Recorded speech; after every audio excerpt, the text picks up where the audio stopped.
Some of the greatest devastation in our world today is sexual. Sex is a big deal, and it's a big problem.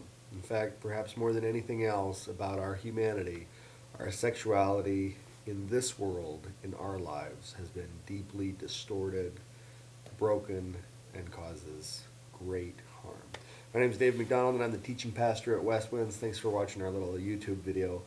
This is a promo for a new series we're beginning at West Winds in November, entitled Eat Your Heart Out, Sexuality and Spirituality for Lovers.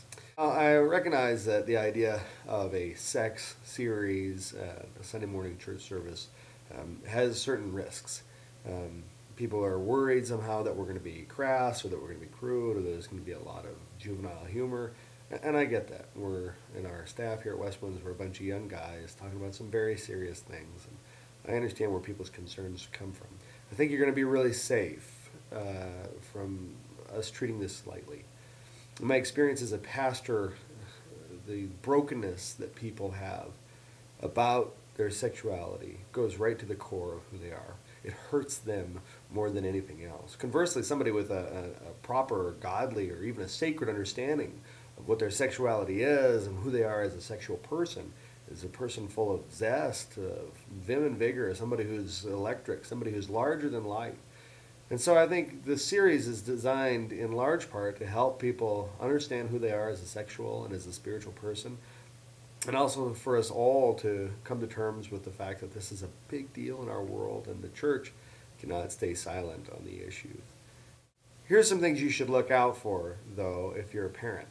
We do have children's ministries available for kids up until 6th grade. But I understand that for a parent of somebody who's maybe 14 or 15, you might be a little leery to bring them into Fusion during a series on sex. And it is, by the way, on sex. It's not on dating, it's not on marriage, it's not on romance, although of course all those things are talked about and touched on. But it's a series about sex specifically. So I understand why people are leery to bring their 14 or 15-year-old kids in there. But let me just say this. One, you need to talk to your kids about sex, and quick. And probably if you haven't had those talks with your children by 14 or 15, you're too late, because they probably know more than you want them to know, and perhaps even more than you think it's possible for them to know, and perhaps even more than you know, which is sad, but that's the way school works. That's the way kids work in America these days. Two, you should expose your kids to talks about sex from the perspective of Scripture and the perspective of spirituality. Your kids need to know that sex is spiritual, and that they are both spiritual and sexual people, and that God made them that way.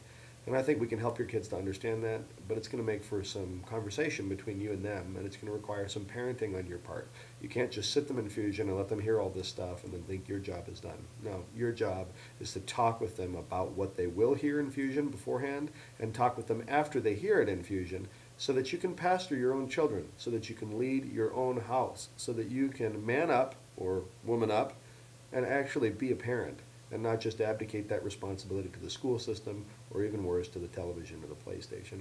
Finally, let me just tell you, so we're clear, your kids are going to hear the word sex a lot. They're going to hear it 50 times every weekend.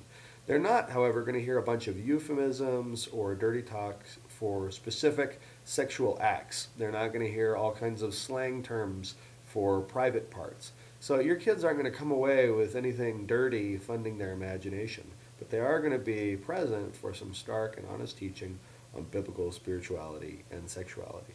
And I think they should. And I think you should teach them about that stuff before somebody else does that job for you. Anyway, 4 weeks looking at sexuality and spirituality. In the first week, we're going to look at what sex is, and the fact that all of us as human beings are sexed. We are split into men and women. We are, all of us, cut off, which is what the word sex actually means. And a big part of our sexuality is a yearning for wholeness and for restoration. In the second week, we're going to talk about different kinds of love. We'll look at different love languages, as well as 6 of the 7 or 8 different Greek words for love, and how those play out in real life. In the third week, we're going to talk about all the taboo issues, all the things that I don't really want to talk about, but in order for me to be faithful to my responsibility as a pastor in Jesus Christ and our local church here at West Winds, I need to talk about things like fornication, adultery, masturbation, pornography and the internet, homosexuality, and any number of other things that happen to come up in that week. I want to be really clear, though, that that week is not about judgment. That week is about help and about healing.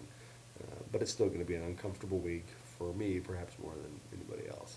And then the last week, we are going to talk about marriage, and specifically about sex in marriage. We'll talk about kids. We'll talk about what it's like to be single. We'll talk about divorce. We'll talk about all the issues that pertain to the covenant of marriage. But that's our 4-week arc for this series. So why don't you join us for the month of November?